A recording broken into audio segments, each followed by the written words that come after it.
Good morning. Morning. Good morning. Morning. I love how Enterprise and Fortune coordinated their backgrounds. Very complimentary. I mean, August. That was the goal. That was the goal. Yes. It shows a visual coalition in addition to the work that we do. Yeah. Yes, the spirit of collaboration Indeed. transcends just these conversations. Indeed.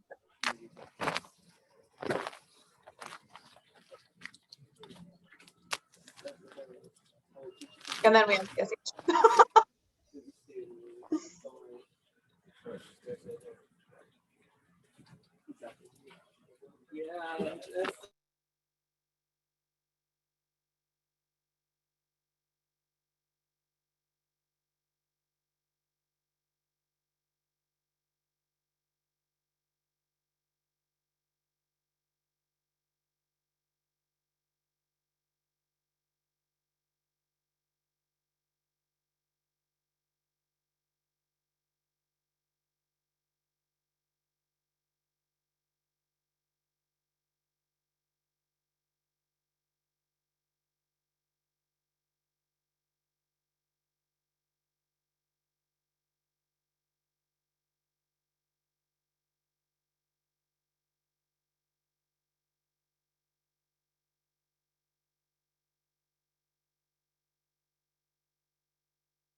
Good morning, everyone. We'll get started in just one more minute.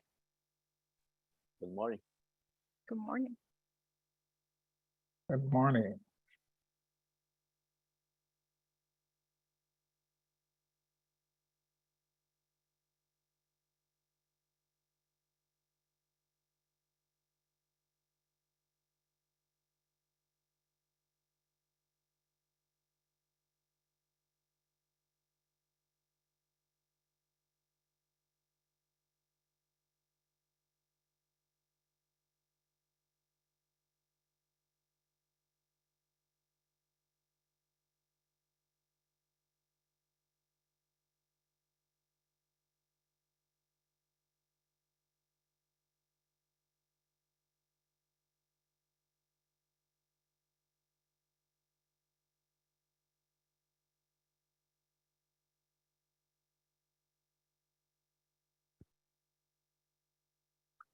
Okay.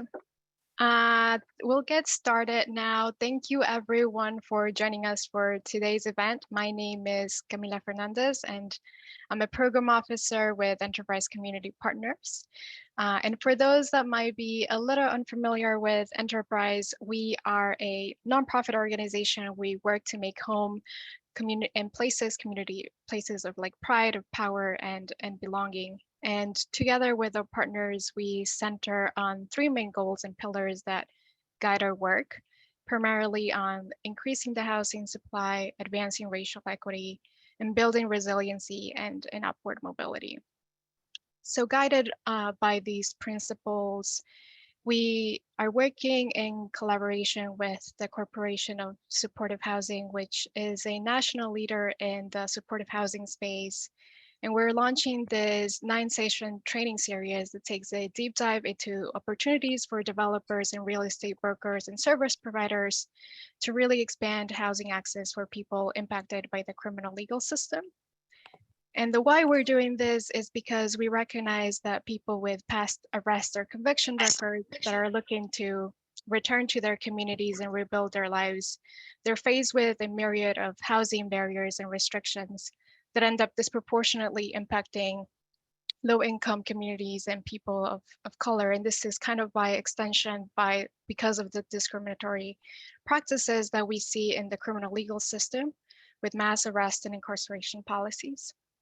And we've also seen this become a priority issue for policymakers at both the state and local levels, with housing agencies also actively updating their own guidance related to housing people with past convictions. And I'm gonna take just a minute to let Lauren from the Corporation for Supportive Housing chime in for a second. Thank you, Camila. Hi, everyone. I am Lauren Velez, and I'm the Associate Director on CSH's Metro team. So CSH is the Corporation for Supportive Housing, and we refer to ourselves as an intermediary agency for supportive housing, meaning that we don't own or operate any supportive housing units ourselves, but we work with communities all throughout the country to develop and implement supportive housing solutions to address homelessness in different areas. So we're really excited to partner with Enterprise on this project. Recently, back in February of this year, CSH released a report looking at the population at Rikers, and we were able to determine that at any given time on Rikers, around 2,500 folks would benefit from supportive housing interventions when they are released from incarceration. So that's 2,500 folks that are on Rikers that have a mental health diagnosis that typically end up cycling through crisis systems upon release because they don't have the access to housing and the supportive services available to help them maintain that housing and achieve stabilization. So we're really excited for these conversations and to be sharing this space with you all. And we'll see you more in future sessions, but we're actually at an all staff in Arizona right now where it's just turning 7 a.m. So I'm gonna hop off, but I did just want to say hello to you all and have a great day and a great session. Thanks. Thank you, Lauren. So to get us started here, this is the first session out of 9 total, and we'll be holding these new sessions the third Wednesday of every month. And I'll be following up with folks with RSVP links to our future sessions. We do encourage folks to sign up to as many sessions that are of interest. And for those that attend all of them, we will be awarding certificates of completion. So with that, I'm more than happy to introduce our longtime partner now, Andrew Ward, the Associate Vice President of the David Rothenberg Center for Public Policy at the Fortune Society. And for this first session, he will be talking to us about strategies for humanizing language and also helping us better understand who are people impacted by the criminal legal system. So with that, pass it over to you, Andrew. And thank you for that, Camila. I really appreciate that.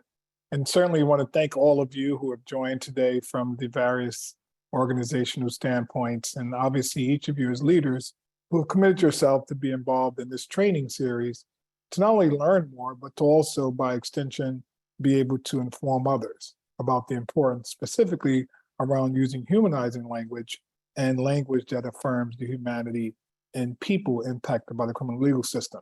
So again, thank you all for joining. Really good to see so many faces and really grateful to be in partnership and collaboration with Corporation for Supportive Housing and our partners Enterprise, and certainly thanking Camila and Brianna for their leadership in moving this along. And so I'll talk a little about the Fortune Society. And the Fortune Society, its mission is to strengthen communities and promote alternatives to incarceration, and really to support successful reentry from incarceration so as to strengthen the fabric of our communities. And we do this in a myriad of different ways. We provide educational services and employment services, access to government benefits, and much, much more. We in fact have at least 15 domains of service provision, ranging from those that I just mentioned all the way to mental health services, substance abuse treatment services, and one in which in particular that's relevant and germane to this conversation is housing. And we have been offering emergency, transitional, and permanent housing for almost 20 plus years.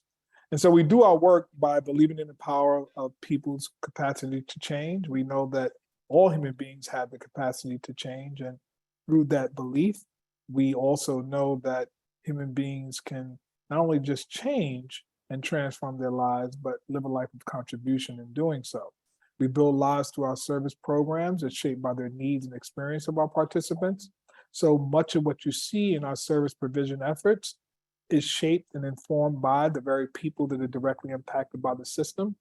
And so we do that by changing minds, right? We involve ourselves in educating people about the importance of our programs.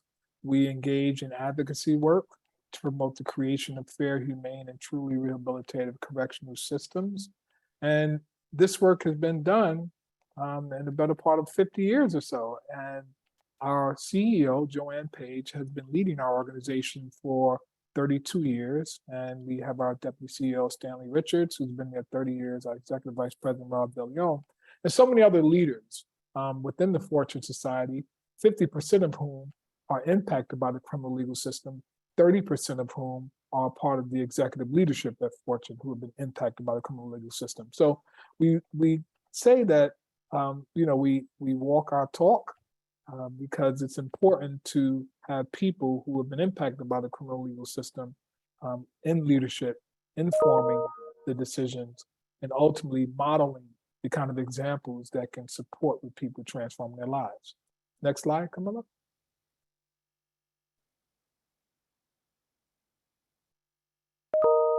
So today's objectives, right? Our goal is to learn the importance of humanizing language, words, why words matter. We'll talk about some of the key principles. And additionally, we'll talk about challenging stigmas and stereotypes. Like, what are the origins of stigmas? Why are stigmas incorrect? How do we overcome those stigmas? And then we'll take a closer look at recidivism and talk about, like, what is recidivism? Is recidivism a practical use of measuring progress? We'll get into all of that in our discussion today. But those are our objectives. Next slide, please. This is an open forum. Do you actually know whether or not each person you have interacted with is a person with a history of justice involvement? Do you find yourself thinking about proper terms to use when interacting with justice involved people? All of this stuff is relevant because, invariably we find ourselves, particularly those of us in the criminal legal reform space or reentry space or supportive housing space, engage with people, many of whom are impacted by the criminal legal system, but we don't know.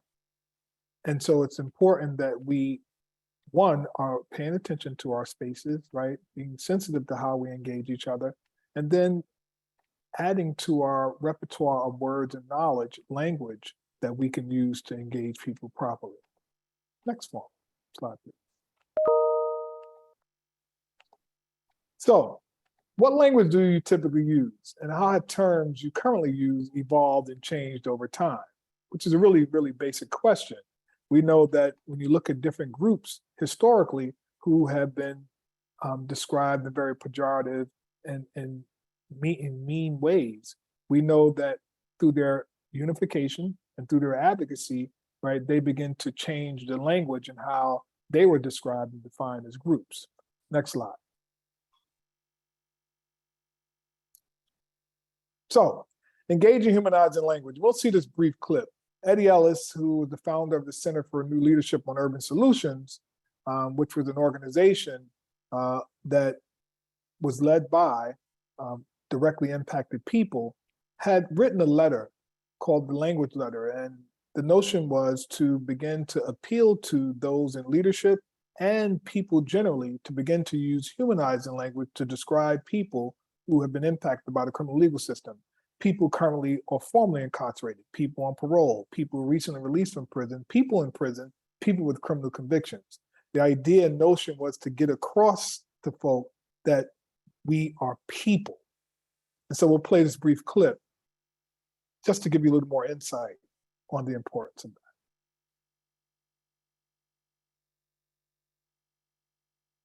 that. we use people first language. Sure. Thank you, Ronald. I mean, when we look at the work of Eddie Ellis, we know that Eddie was served as a harbinger, a forerunner in the prison justice, criminal justice reform movement. And a part of that had to do with his passion and commitment to really, affirming people in a humanizing kind of way. And by also empowering them so that they can also begin to lift up policy issues that can reverse the conditions that are in the prisons and that were in the prisons at the time that he and others were incarcerated. And so the Center for New Leadership was birthed out of the vision to have these things kind of introduced.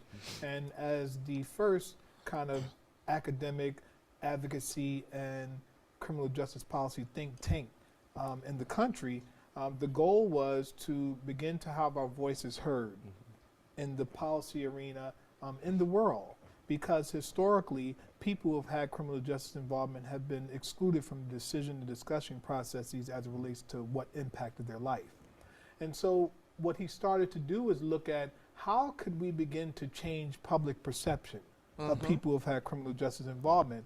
And starting with language, he felt was a critical kind of point. And so at that juncture, he began to develop this language campaign and introduce that to so many others through radio. And Eddie had established the On the Count radio program on WBAI. And doing that work has really allowed this to gain more traction in the reform movement.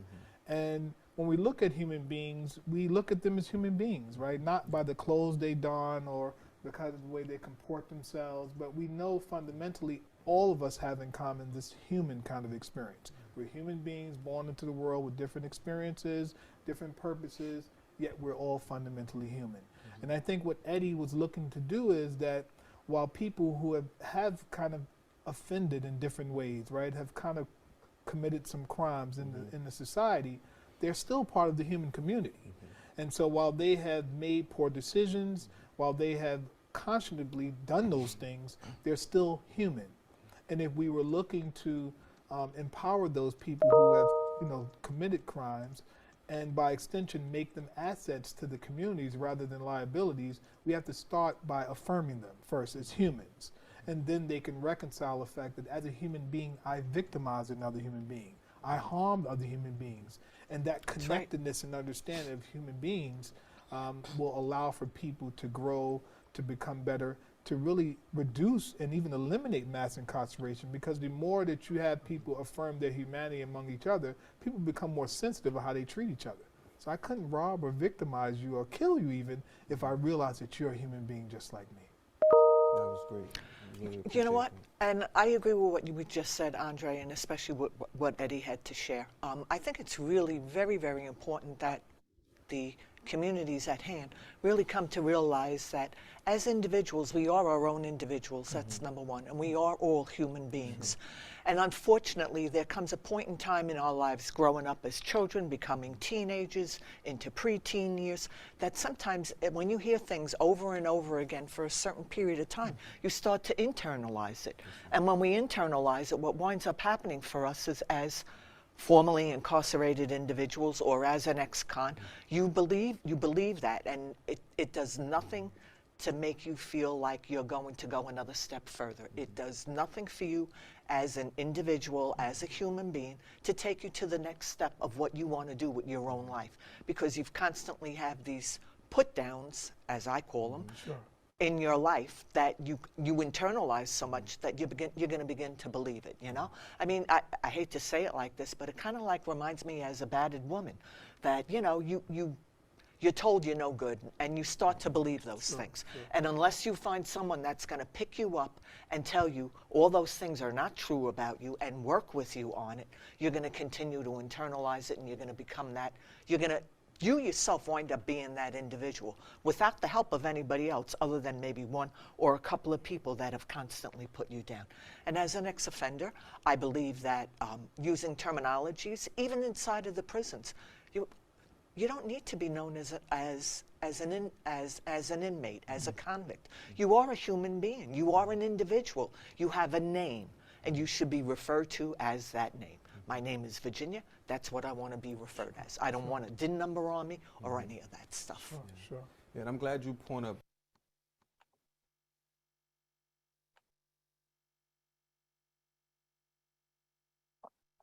Thank you for that, Camilla. And it's interesting, right? You know, as I look at that video, right, it was made several years ago, and just reflecting on how there is still a need to inform our community, inform society about the need to change language, right? And I don't know, I forgot how long ago this was done, maybe like 8 years ago or so, 9 years ago, maybe. But it's certainly relevant now. We'll go to the next slide. So one of the things that is important is like research, right? And I'm currently a doctoral student now, and more I'm immersed in research. And I know that, you know, we look at and consult data to really inform and to defend oftentimes the very things we're trying to amplify and lift up. And so when thinking about humanizing language, we looked at some of the research, and the Marshall Project call out results were that 38% people preferred incarcerated person, 23% of the people like prisoner, nearly 10% supported the use of the word inmate, 30% selected other, that's person in prison, man or woman, or the person's name.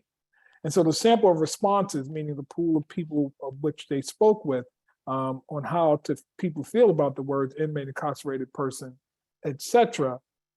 These opinions came from them, and that's based on the use of humanizing language. But we can see here, based on this data, that 38% of the people preferred incarcerated persons. And so that's obviously more than what is recognized from the other data sets that's mentioned. Next slide. So we'll follow some key principles, right, including engage people and respecting their preferences, using stigma-free and accurate language, prioritizing individuals over their characteristics, and cultivating self-awareness.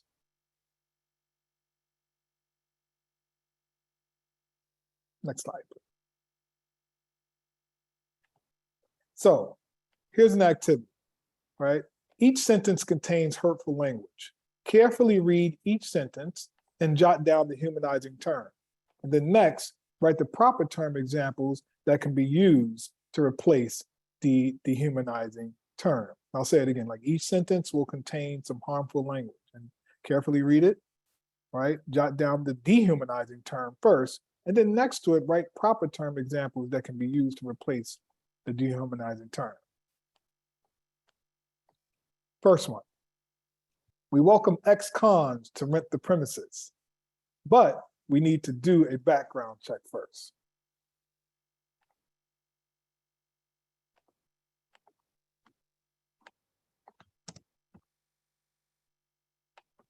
We can just write those things down and we'll try another one. Yeah, and at this point, if folks want to put in the chat, yeah. Yep. Of these terms, which one is the dehumanizing term, and what is the alternative that you guys would propose?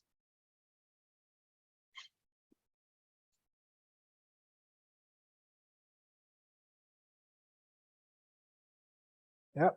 Thank you for that. Yes, thank you. Yep.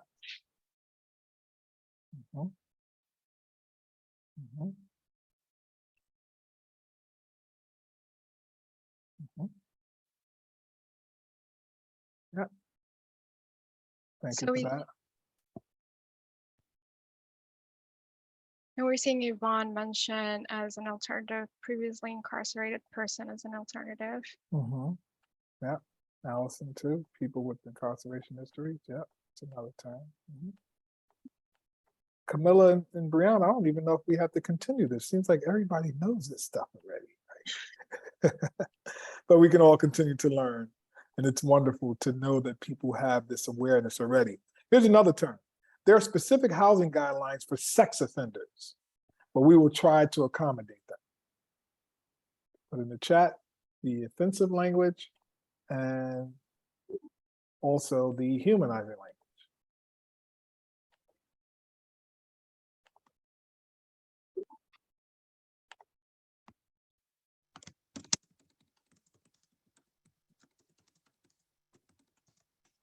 Yep, Jennifer, thank you for that.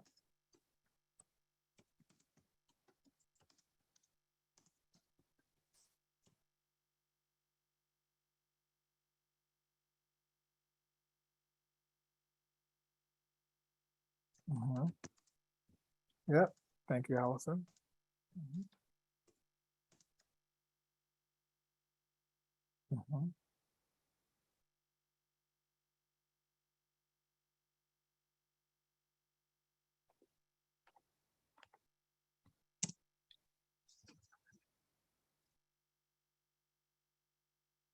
Mhm. Yeah. You see your comment, Rebecca? Okay. All right. And I see a question from one of the comments. Sex offenders is the Mhm. term that needs changing, but I must confess I need new language with previous sexual offender work. Yeah. And so, obviously, one of the pieces of legislation that we're advancing at the Fortune Society in collaboration with the Fair Chance for Housing Coalition is the Fair Chance for Housing Act. And one of the things that comes up is people that have a sex offense conviction. And notice that I'm prefacing that by saying people first, right? People who have a sex offense conviction. When you say sex offenders, right? It's this notion, these terms, this thing comes to your mind. It often denotes something that's highly negative to the point where one's humanity is not even considered. But we obviously preface the statement by saying people that have a sex offense conviction. It's just so much more humanizing, right? It doesn't diminish, right, whatever harm has been caused in some way, but it leads with the human part of that person first, right? Because the worst thing that a person has done in their life does not take away from their humanity, especially since one has the capacity to obviously change and transform their lives. So that's just one term that could be used by folks, people that have a sex offense conviction.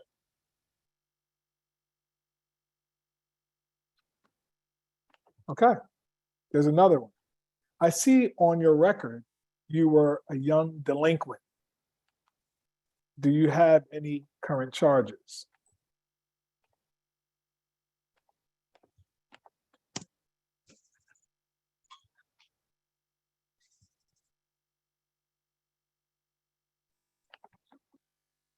Again, the dehumanizing term and humanizing term.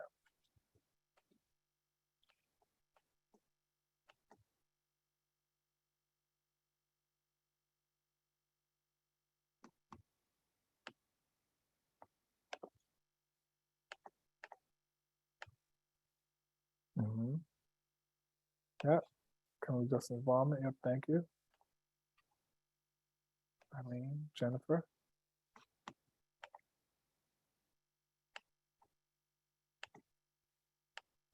Mm-hmm. Jennifer. Interesting.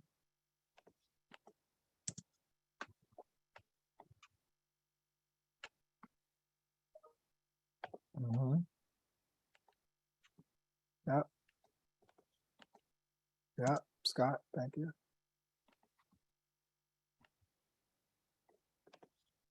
Mm-hmm.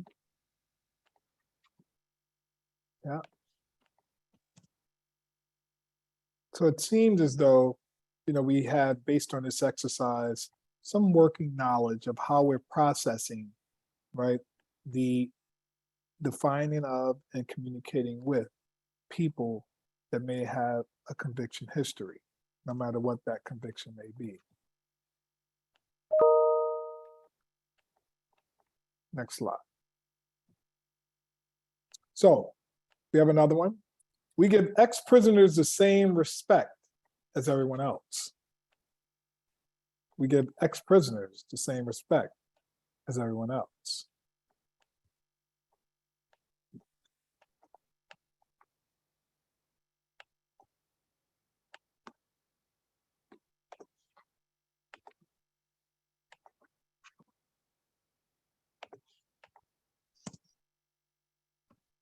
Mm-hmm.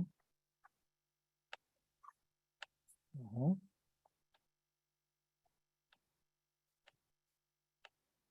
Just don't say anything at all. Yep. Yep. Shannon, thank you for that.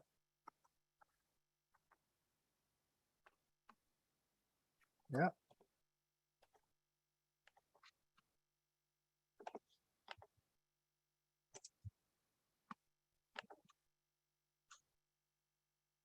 Yep.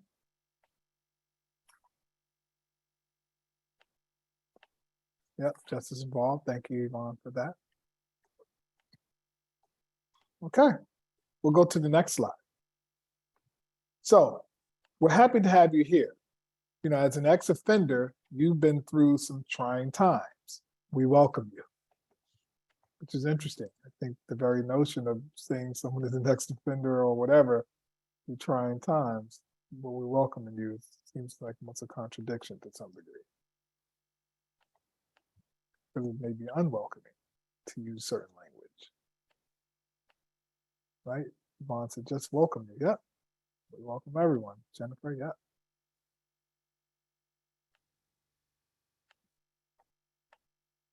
We'll take a couple more responses and then we'll move along.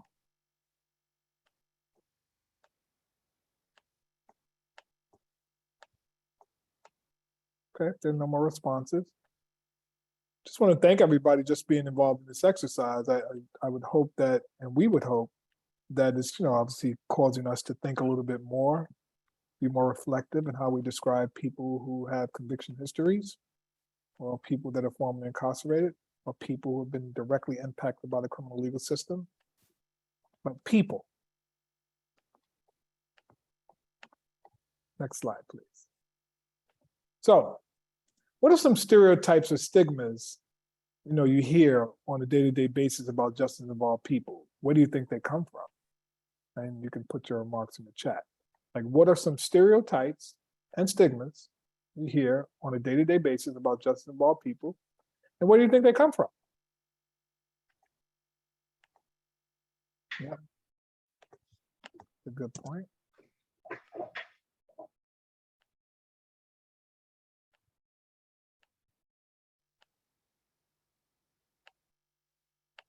Yeah.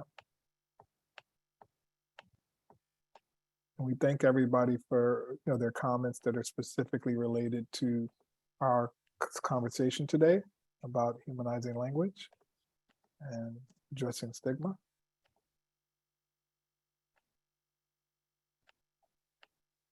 Yep, Jennifer, thank you for that.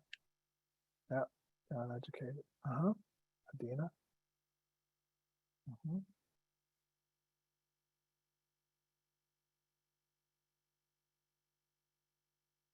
Yep, people don't change. Yep, yep. They will just return. Yep, like Akela, Natasha. Where do you think they come from? Okay. Next slide. Give it some time. Okay. Some stigmas, right? Some stigmas origins, right? And then so us versus them. When you think about this notion of us versus them, you may often see this portrayed in the media, right? It's, you know, the bad people, the people that are just running around rampant, harming others. And often there's no context, right, about why people behave the way that they do. When you look at the human side of things, you want to understand, like, why do people behave and function the way that they do? What are the conditions that they're under that drives behavior a certain way?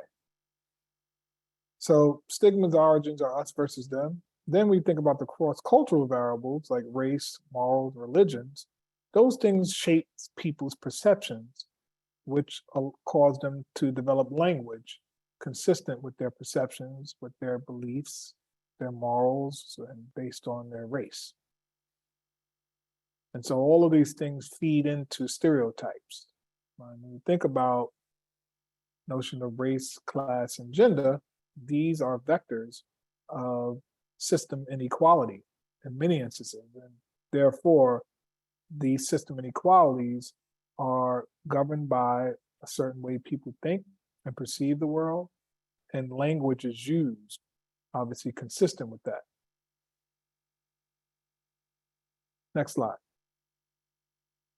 So why are these stigmas wrong, right? They're locally and culturally constructed, which is essentially a really good point to know, right? Locally within, obviously, the very areas and space where people are defined at and in, they're culturally constructed, right? They're not only culturally constructed, but they're also manufactured, right? In a way that once they're constructed, they're put out in the world, right, for people to consume or take in a way that sustains and maintains, right, that kind of construction, right? The stigma is also wrong because instances are either seen as culturally accepted or stigmatized, right? Again, it's not only accepted, it's normalized in many ways, because if you continually feed people a certain way of thinking, either through the media or within cultures in some way, right, it becomes normalized. And the introduction of something new interferes with the way in which people have been functioning, right? Groups view others, value marks of identity as stigmas, which is really important to note as well, right? When you think about groups and how they view others, right? These values, marks of identities and stigmas. So these are some of the challenging stigma and stereotypes that we're talking about, and why are these stigmas wrong? Next slide. Some examples, right? When you think about stereotypes that have been normalized and within society, within the culture, in many instances, like fatness, right? Unhealthy versus wealthy, age, right? Sickness versus wisdom. So depending on the cultural context, depending on like where you are, and depending on what people's morals and values are and their beliefs, right? Fatness could be associated with unhealthiness, or it could be perceived as a sign of wealth. Age, depending on where you are and the perception, right, could be associated with sickness or with wisdom. So how do these examples relate to the stigmas justice involved people experience every day, and what are equivalent examples for justice involvement? I mean, take a couple of minutes or so to put it in the chat, and we'll acknowledge them.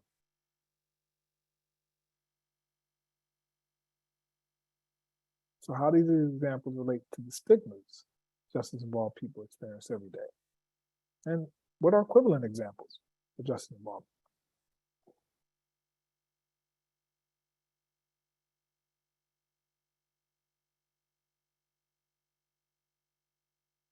And if nothing comes to mind immediately necessarily, you can certainly reflect on this question, and you can put it in chat a little bit later on. Give it another 30 seconds. But we can clearly see some examples here, and based on your perception, whether or not it will be a positive term or a positive interpretation or a negative interpretation.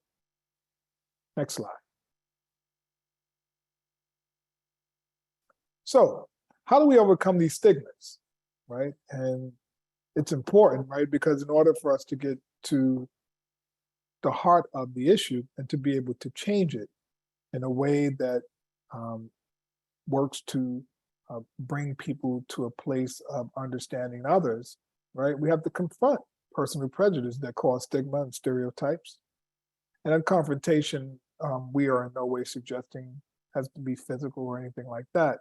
We're simply saying, speaking with people, right, and appealing to their thinking and way of reasoning, because oftentimes people ostensibly are unaware of the harm that language causes and how they describe and define people, because they learned it in their culture and have normalized it. The other thing in overcoming these stigmas is being mindful of the harm these stigmas cause, and also address each person's circumstance individually. We find too often that the media and other proponents of negative language puts people in this one size kind of like fits all kind of model. And that often does not have favorable outcomes, because they aren't looking at people individually. Early on, I referenced how important it was to understand context, where people were raised, how they were raised, the social and economic conditions under which people are. And all of those factors contribute to people thinking a certain way and ultimately behaving a certain way. The other way of overcoming these stigmas is using people first language, simply people. People that are formerly incarcerated, people that are on parole, people that are detained on Rikers, people that are released on Rikers, people that have been killed, for example, on Rikers Island. And we know that's an issue today. Next slide. So what is recidivism? You know, the reversion of an individual to criminal behavior after he or she or they has been convicted of a prior offense or sentenced. You know, there's been a heavy focus and emphasis on recidivism. And my colleague, who you saw interviewing us on that video clip, Dr. Ronald Day, wrote his dissertation on desistance. And desistance obviously has all to do with looking at the positive outcomes of people experiencing release from prison. But all too often, you don't, and we don't hear those stories of those coming home, returning back to the community, that's citizens, living a life of contribution. Those stories are very, very rarely lifted up. But recidivism is constantly focused on, and there's huge emphasis on it as they feel there's significant need to focus on that, which feeds into the notion of dangerousness and the notion of a threat to public safety. But, you know, recidivism also talks about a series of failures, right? A failure of the individual to stay out of trouble, failure to take advantage of correctional programs, failure to provide programs that rehabilitate, failure to live up to society's expectations, and or failure of society to provide for the individual. So those are some of the series of failures associated with recidivism. And we look carefully at those bullet points, we see that there are some inherent challenges, right, within those particular areas and those bullet points that are often not addressed. Correctional programs, for example, may not be as effective to so-called rehabilitate people. Society's expectations of people upon release may be skewed or flawed because the very things that people need while inside to be able to change their lives and be empowered are lacking. Next slide. Why recidivism cannot be the only way to measure progress, right? Because there are controversial technical violations, for example, that is oftentimes lumped in and grouped into this notion of recidivism. I was sitting in my car with my girlfriend outside my own apartment. My probation officer showed up and said it was a curfew violation. I failed to register my vehicle change with the sheriff's office. I failed to register my new phone number. Recidivism should be used as an indicator of deficiencies in the criminal justice system and society. When we think about these technical parole violations, right, that does not count for recidivism, but it is. But recidivism in the end should be used as an indicator of deficiencies in the criminal justice system and society. Next slide. So, be conscious of the language you use, and remember that each time you speak, you convey powerful word picture images. Stop using the term offender, felon, prisoner, inmate, and convict. Substitute the word people for these other negative terms, and encourage your friends, family, and colleagues to use positive language in their speech, writing, publications, and electronic communications. And I think as leaders on this call, that's coming from different spaces, in the advocacy, reentry, and housing spaces, we have the influence needed to be able to affect meaningful change in helping people to use language that's humanizing and that's affirming. Next slide. Oh, wow. That's all? thought there was some more. I was really having fun having this discussion with everyone. But if you're interested in learning about more about humanizing language, about the work around that, you can contact my colleague, Lily Shapiro, who is our policy counsel, who I happen to work with. And you can contact our deputy CEO, Stanley Richards, or you can contact me. You will be able to get us sooner if you contact Lily or myself. We will get back to you immediately, and we can certainly pull in our deputy CEO where needed. But we'd certainly like to thank Camilla and Brianna and our enterprise family, as well as our Corporation for Supportive Housing family and colleagues for seeing the importance of this training series and making humanizing language a part of this core training. So thank you.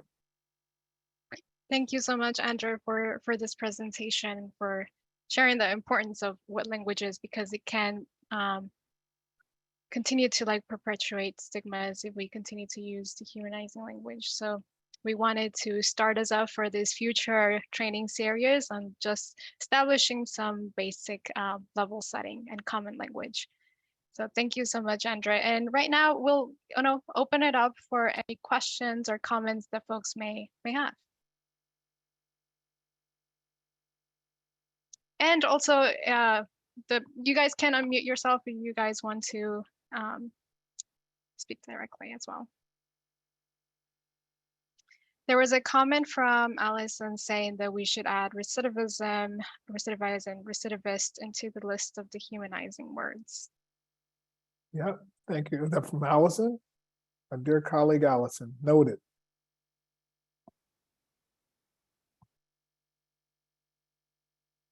So just to be clear about that, what it measures is whether or not a person, or how many people in a system return after they leave. But what it doesn't control for is things like housing and employment and what system they're returning to on the outside.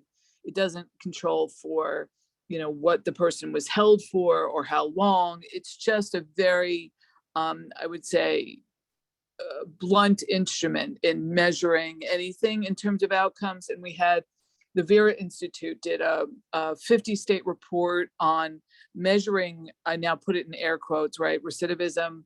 And all 50 states showed improved rates of recidivism, and all 50 of them used different measures. So it's not science, right? It's a knee-jerk reaction to people saying, does your reentry program work? And so my question is, does your reentry program address housing, employment, and basic needs, as well as providing people with opportunities after they come home after incarceration, like, the Fortune Society? Then you can measure things. What we've measured is other things like improved health outcomes for people with HIV, reduced CD4 and viral load, how many reductions in emergency department use and homeless shelter stays among folks based on asking them in the beginning, how many days did you spend without food? How many days did you spend in an emergency room in the past period, and then measuring that same period afterwards for the same people over a period of 3 to 4 years. And we did this with Fortune exponents related to Women's Prison Association. And so the outcomes are really clear that when you provide the wraparound services that people needed in the first place, then the results are available. And this is a community solution, not a correctional one. Sorry, soapbox. And that's exactly right, Allison. And your soapbox is okay with us. No problem about that. And it's true, right? To Allison's point, right? I think when we get away from that kind of language, right, we begin to assess what are the gaps. And then when we determine what the gaps are, we can develop the interventions to prevent like people from going back to prison to begin with. So thank you for that, Allison. Any other thoughts, comments, questions, feedback? Don't be bashful.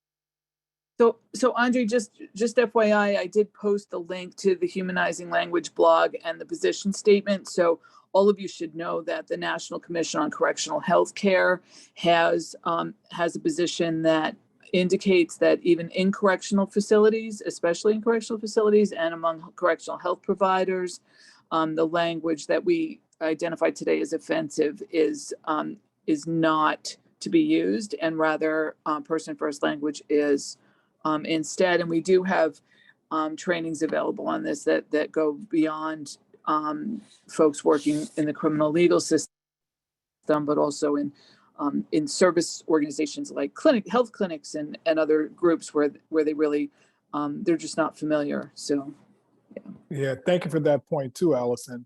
And just for a point of note too, there has been some movement happening with instituting the change of language and describing people who are incarcerated, to Allison's point.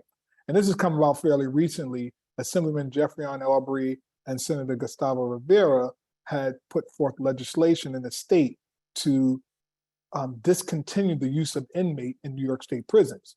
And so that has come down all the way from the commissioner to correction staff. And I know that to be true because our colleagues from the Correction Associates of New York, who enters into the prisons to assess and find out what's happening to people that are incarcerated, had encountered some sergeants there and correctional officers there, and was told that a memo had came down that they are no longer to refer to people incarcerated in state prisons as inmates, right? And so there has been some movement there, but this has to also have national implications, right? It just can't stop there. And that's just one step toward the humanizing process, right? First, you call people or address people in ways that affirms their humanity, but then you start beginning to use interventions, right?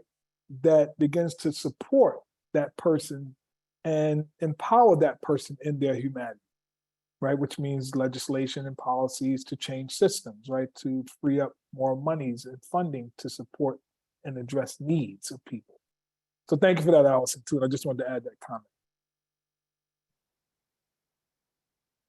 Thank you. And we also saw a comment from Jennifer recognizing how the humanizing language also exists in different spaces with mental health, as well as with people with substance abuse issues. And our members from the LGBTQI plus community, right, who over the years have organized in a way to like debunk some of the myths out there about folk from that community, and to challenge, right, how they are looked at and how they are defined, right? So it's not just, obviously when you think about folk from the disabled community, folk from the incarcerated, formerly incarcerated or incarcerated community, and others, right? People are organizing in ways unlike any other at this moment in time to begin to call for, and in many instances demand, to be called and described in ways that affirms their humanity and how they would like to be described and addressed. Any other comments? We have 97 people on this call. And it's interesting, no one else had any comments or questions or thoughts? And if it's so, it's fine. We're just really grateful that you have joined us this morning for this conversation and for this first part in the training series. As we know, you start your morning off early and get your first cup of coffee or answer the 20 emails before 10 a.m., right? But you all have committed to be here. For that, we're really grateful. So even if you don't have any comments, your presence alone communicates to us, Enterprise, CHS, Fortune, that you're deeply committed to this issue and that you see the importance and value of ensuring that humanizing language is used to describe people who have been impacted by the criminal system. So you have spoken and we have heard by your very presence alone, and we're thankful for that. Agreed. Thank you everyone for joining, and we will be sharing the recording of this presentation with folks that attended. And I'll also, like I mentioned, I'll be sending the RSVP links for future sessions. Our next session is where we're going to be taking a deeper dive into the barriers that this population faces in their efforts to access housing.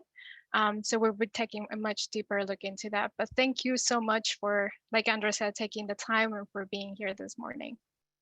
And with that, all right, we want to say goodbye to everyone and give you some minutes back in your morning. Be well, everyone. Thank you, everyone. Take care. You. Bye.